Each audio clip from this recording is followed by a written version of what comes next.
So, I hope you can see me good enough. Yeah, continuing the talks about my life. And so I was already painting quite good in the early years, and um, because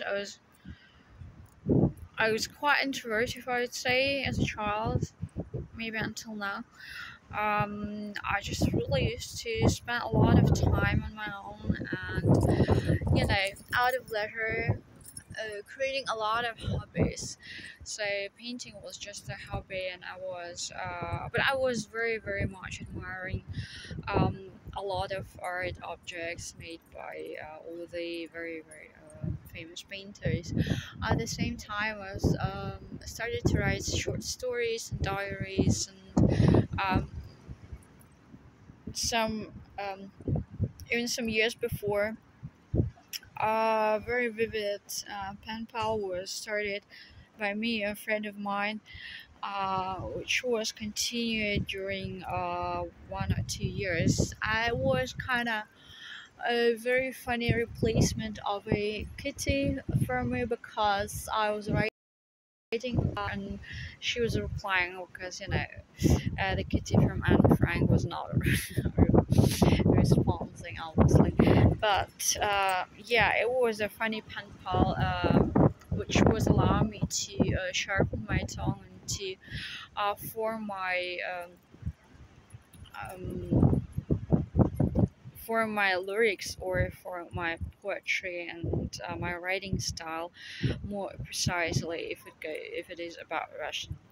So yeah, me and my friend have been like writing to each other, and it got into a very funny character until I left Grodno for Minsk, which is a capital of Belarus, because I started my studies there of music, and I went through the exams and got a place in the uh, it's called Pedagogical University of Maxim Tank. It means that I was prepared to be a teacher for a lot of students, and music teacher, and also piano teacher.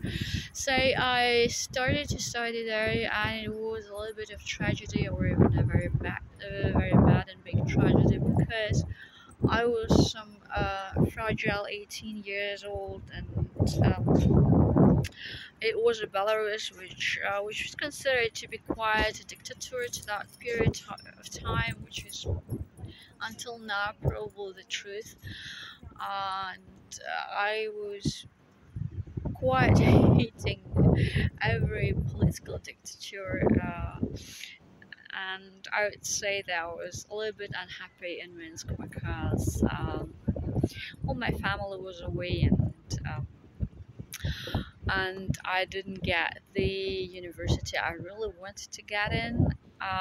But it was some kind of a university for teachers, and I was not very fond of the idea of mine staying in Belarus.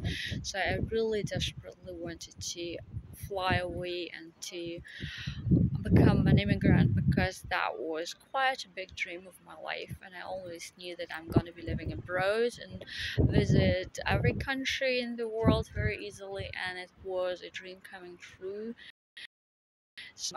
But until now I was quite unsatisfied, like uh, some fish in a fish can press with all the others into the